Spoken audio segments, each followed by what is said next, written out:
jolly good. Hello, boys and girls, ladies and gentlemen. My name is Clank Zoka, and welcome to another My Thoughts On.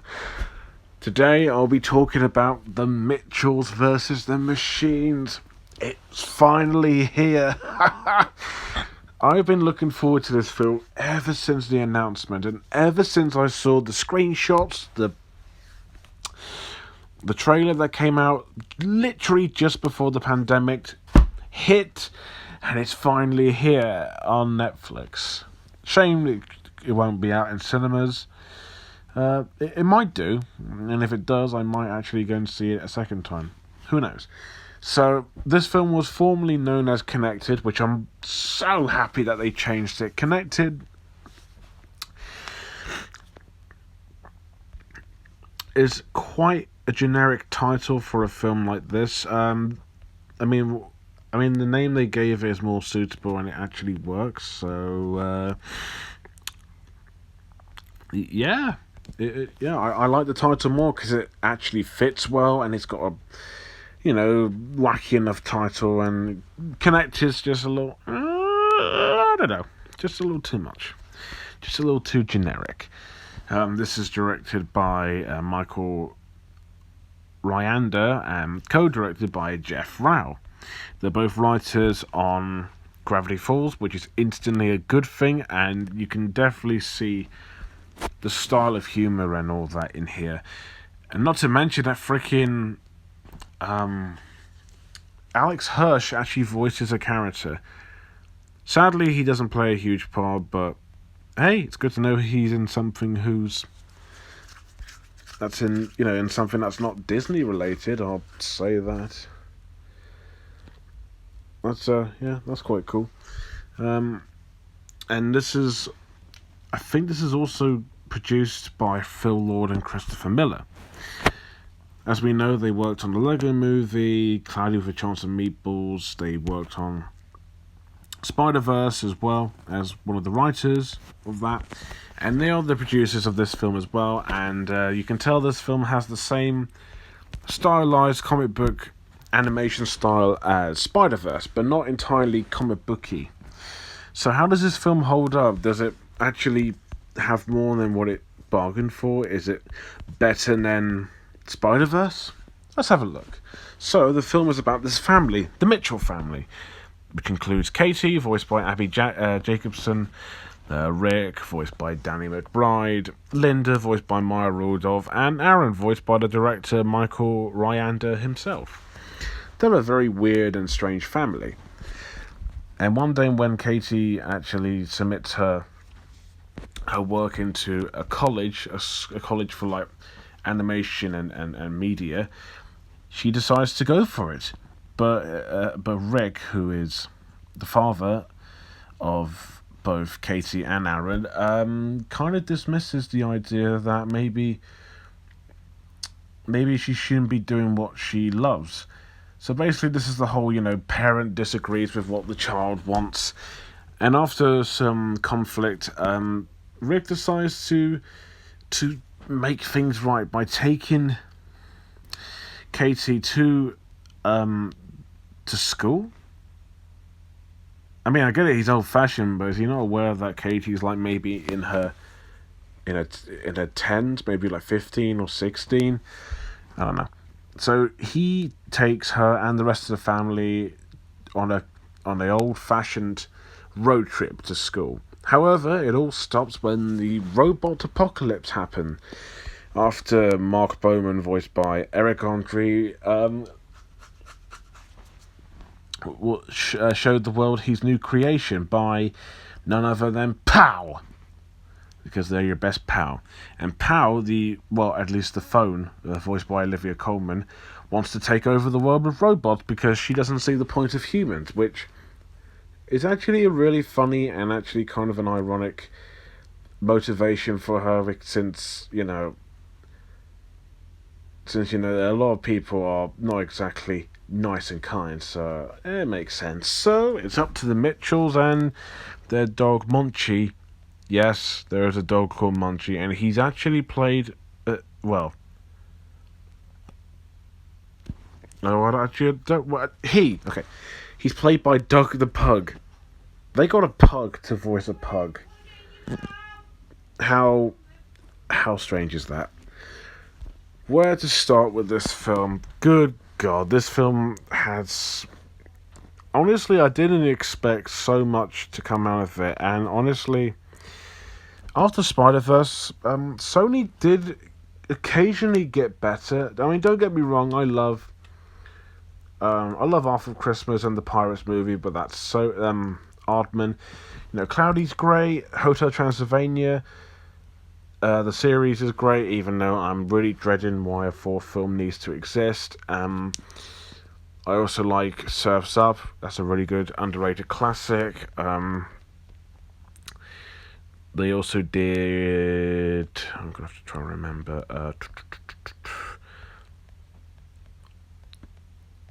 They did like Angry Birds movie 2, which I thought was pretty good. Goosebumps light, and then the rest is kind of or really bad, like a certain film with faces. And this film has social media, and this could end up like the worst animated film I've ever seen, right? No, actually, no. It actually turns the other way around, and it actually takes advantage of social media, and it uses it to be as wacky, crazily insane as it can be, but not like in a very uninspiring and boring way. It does it in a funny, mind-bogglingly insane way, and I love it. This film has the right amount of insaneness to it, and also, if you were born in the 90s or 2000s, you're gonna recognize a couple of old memes. There's the Hummer Hummer. No, what was the Hummer? No, Numa Numa Kid. Mighty la hee, mighty la hoo. And then there's I can't remember, but there's a lot of familiar like internet culture memes on here, and it's usually I groan at when films use like overrated memes and like stuff that makes younger kids laugh and go haha, like dabbing and saying hashtag and flossing. But this film actually doesn't do that. It actually acknowledges what you can do with old media, and they use it in a creative and fun way. And obviously this film's a comedy, and the humor really fucking works. This is actually a really cleverly written, really funny, really witty film, and there were so many great jokes and so many wonderful moments of slapstick humor that works. So this film got that right, and obviously it's also and the director worked on Gravity Falls, so obviously the film is going to be exactly like Gravity Falls. And although I don't think this film is as amazing as Gravity Falls, but it does have advantage, and it does have the right materials to be just as insane and wacky as it should be. Dramatically, it's also really good as well. Because you can see both Katie and Rick. They love each other, but at the same time, they argue a lot. One seems to think the other way, and the other one seems to think more sensible. And as someone who's worked, does that a lot, I do argue with my parents a lot, and they seem to think they know more. But it kind of depends, really. So yeah, I can relate to what Katie's going through in a way, and this film is kind of relatable if you're someone who wants to make films in college and all that as well. And even the film has that very high school feel to it, and I'll get to that in a minute with the animation. But the opening to the film is like, it just looks like a teenage high school movie. Really, it has that feeling, and it really works. When the robot apocalypse happened, the film just gets really, really fun, and it never stops. It does occasionally, but it never stops. And that's great. I love when films just get to the action. No more talky this, talky that. And I also like when any film contradiction makes fun of its cliches. That's always a bonus. So they know they're just having fun. The animators, the director, they're just having fun with what they're making. Unlike the EMOGI movie, where it just feels like they're just trying too hard. and it feels like a corporate sellout. This one, no, it actually takes advantage of what we use today and just have fun with it, really. The only small complaint I have is the story, and I get they need to have one, and the story is well executed and it is done well for the most part, but it is very predictably straightforward and all that. So, I mean, that's not really I mean, it is a kind of a small flaw, but honestly, it doesn't matter. And I would say it damages the film, but it doesn't. I mean, yeah, I knew what was coming, but it wasn't like, oh, come on, really? It's more like, I actually kind of care about what's going on, and that's the thing. Even if a film's predictable, you want to know what's going to happen. You want to see how it ends. And there are definitely films where you just get bored and you predict what's going on. This film, I did predict what was going on, but it kept going with its humor and energy. God, why can't all animated films be like this? Witty, funny, clever, imaginative, thinking outside the box. It's really admirable, and for someone who loves animation, I adore animation, obviously, as you can tell. This really put a smile on my face, really. Even though the story is probably the only less creative, wacky thing about this film, everything about it is great. The humor, the heart, the great action, the wacky social jokes. There's lots of great social media jokes in here, by the way, that that are really funny as well. They mention Facebook and Instagram. They even mention a couple of like films that even kids won't get. I mean, I mean, the family can watch it, but I'd say this is more like for teens. I can see like teens really digging this animation up and this story and these references. It does work. So honestly, what else can I say? The story's well written. It does the most it can with the materials that it's given. It works in how wacky, insane, and just fun it is.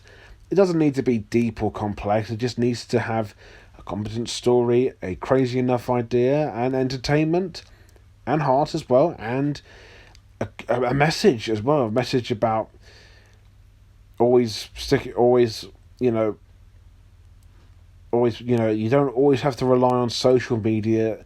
You know, you can always find other entertainment outside, like family. Family comes first, and this film does that. I never thought Sony would pull off something so insanely well done, but they did. And trust me, this is just the beginning. Animation. Wow. I mean, holy shit. If Spider-Verse can pull off comic book animation, this film can pull off animation just in any sort of style, really. This is like homage animation. This is like fucking YouTube poop editing. And I have to absolutely applaud and salute the animators for actually thinking outside the box with with this animation. The animation here is fucking phenomenal. Not even Pixar can do something this great. And don't get me wrong, I love Pixar animation, but I admire other studios for actually for reaching out and actually trying something new and then just doing the whole like old cutesy face and all that. That's why if you remove the comic book style and like the filmmaking editing, this film would look good. But with the textures and the stylized animation, and obviously it's robots and social media. My God, it works. This film fucking looks amazing. Like, I can't believe it. You can also tell just Sony has come such a long way from open season to Cloudy with a Chance of Meatballs to Spider-Verse and to this. It's like they've really seemed to find their place in animation, and this really shows. I love the cartoony comic book character look. I love the look of Rick. I think he looks really great. The robots are probably the only...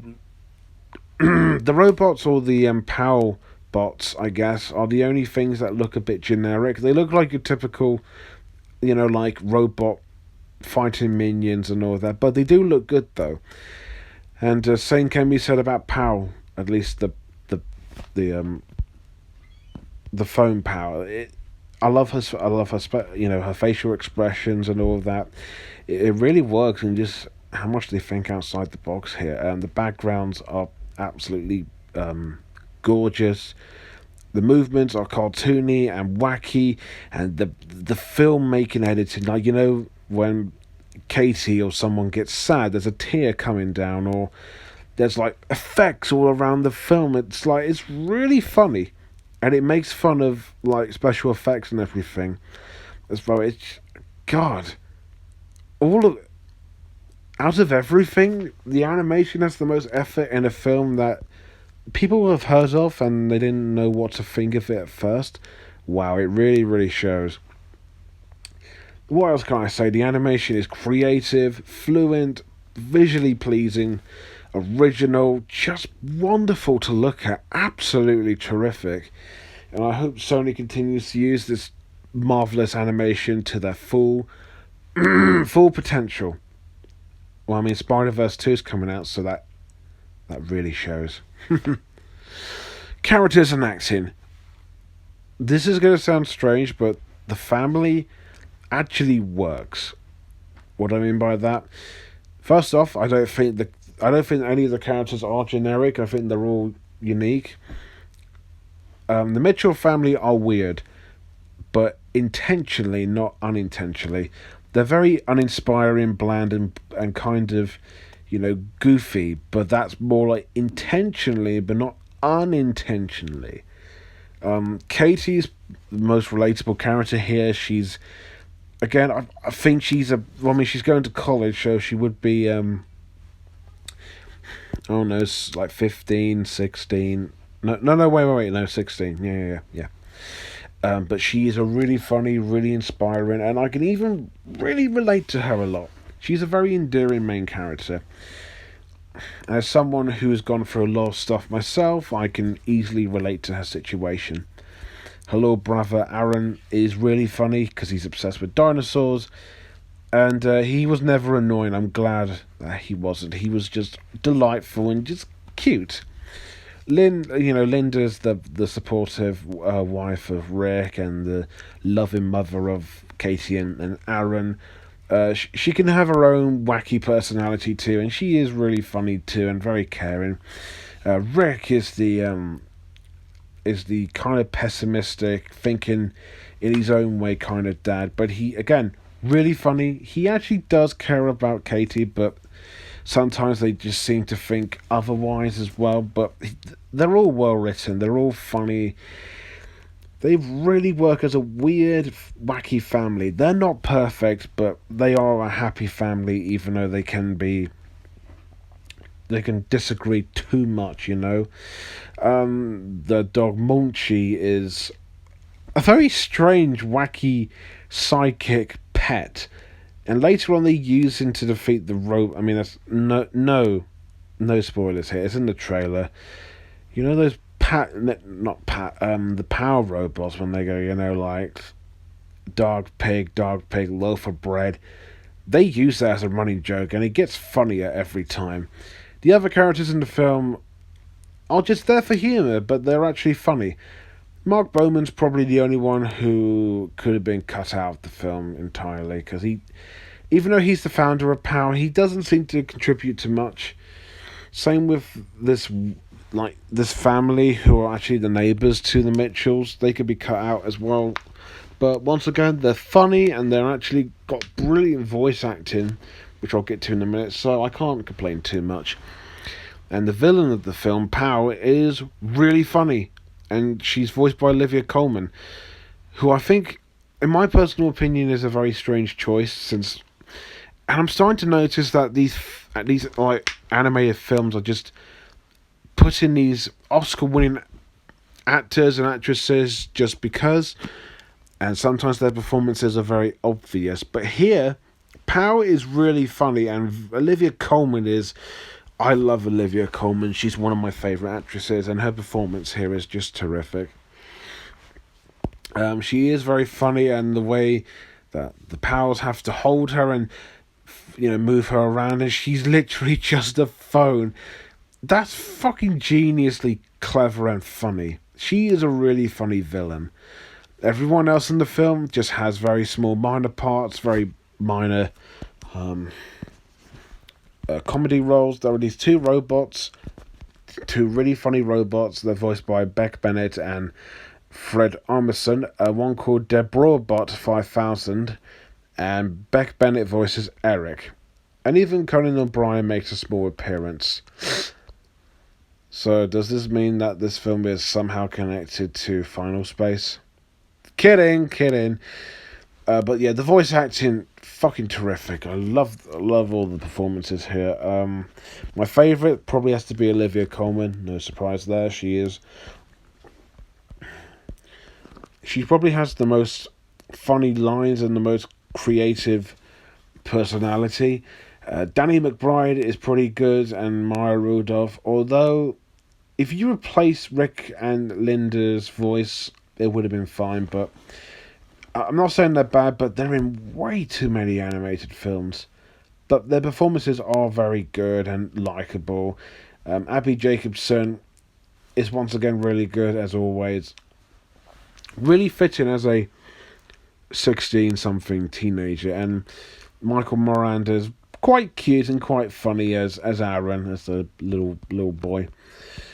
Eric Andre's pretty good, even though he's not in it for long. So yeah, Conan O'Brien's he's got a very funny scene, like a very tiny, small, funny scene, and it works. Alex Hirsch voices Doug, and he's not in the film for long, like I said, but funny enough, anyways. So with a wide range of wacky and funny and out of the box characters with terrific voice acting, you know, that there is so much fun and so much comedy and heart to them. Even though they're not exactly, deep or anything, they're just simple characters with simple goals and simple personalities, and that's really, the kind of film that has characters like that. So I loved all of them. They were all really terrific. On a side note, the soundtrack to this film is fucking enormous. It's really wacky, really retro, really modern too, as well. And a big, mention to this. One of the songs made for the film is called "On My Way," and it's by Alex Lahey. It's really nice and really inspiring. Mark Mothersbaugh, you heard me. He is once again scoring a film for Phil Lord and for a Phil Lord and Christopher Miller film, like what they did with Cloudy and the Lego Movie. Really good score, really retro, really robotic. Need I say more? Look, okay, it's been a very tough time for us, with a certain virus that I won't mention.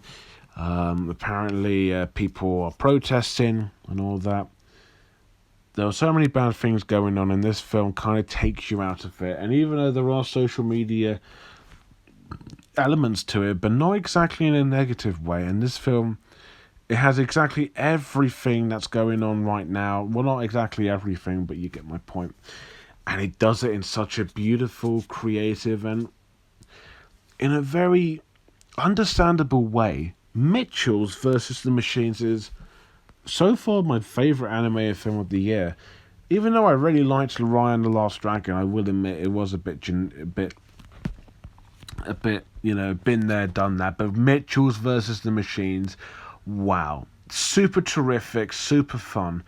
I love the story, even though it is a bit but that doesn't damage the film at all. Great humour. I love the references. It's really funny. It's got a good heart, a good message. It's well told. It's action-packed, creative. The animation is beyond incredible. The characters are memorable and funny and weird in their own intentional way.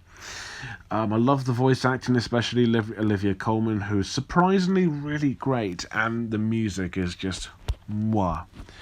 If you're a fan of animation, you have to check this film out. This is exactly just what we need for animation, and it really works. But if you're a fan of Sony or Phil Lord and Christopher Miller, do check it out also, because they can never do wrong. They can never do wrong. Mostly, anyways. So yeah, what rating would I give it? I don't have any issues. I mean, there are times in the film where the jokes can just kind of predict themselves, but that's actually because they get funnier. Like, you know, when someone says like, "Oh, it's not like this building's going to fall over," and then the building does that. It contradicts itself. It has that kind of humor, but it actually works in the context of this film. Really, really works. No, I haven't got anything problematic with the film, except for the story, which is a bit. I mean, it's well done and everything, but on the context of it, it's just been there, done that. So, doesn't damage the film at all. So, you know what? 10 out of 10. This is so far the best animated film of this year, and ooh, I would say second, because Sound of Metal is my favourite film of this year, but this is definitely a close second. What a terrific film, and what a film to oh god, what a great film to end off April. Because this film came out yesterday, and I watched it yesterday. So what a great way to start off and end off. Well, end off May and start and end off April and start May. So far, we had a couple of great films, even though most of them came out last year, and only maybe one, possibly two of this year. So yeah, wow. So there you go, Mitchells vs. the Machines. Oh, I've been waiting a long time, and this film did not disappoint. Next up, I'll be talking about a Oscar-winning film that won Best Picture, and that is No Man's Land. It's on Disney Plus now. I'll be watching that today. Expecting my thoughts on Monday, and then a certain film with drumming will be coming Wednesday, and then a certain film with two likable actors will be coming Friday. So what did you think of Mitchells vs. the Machines? Is it good, bad, decent? Do you want to see it? Let me know below. And as always, thank you guys for watching. Don't forget to like, comment, and most importantly, subscribe. And until next time, dang it, Katie! Sorry, I love it when Rick says that. Super funny.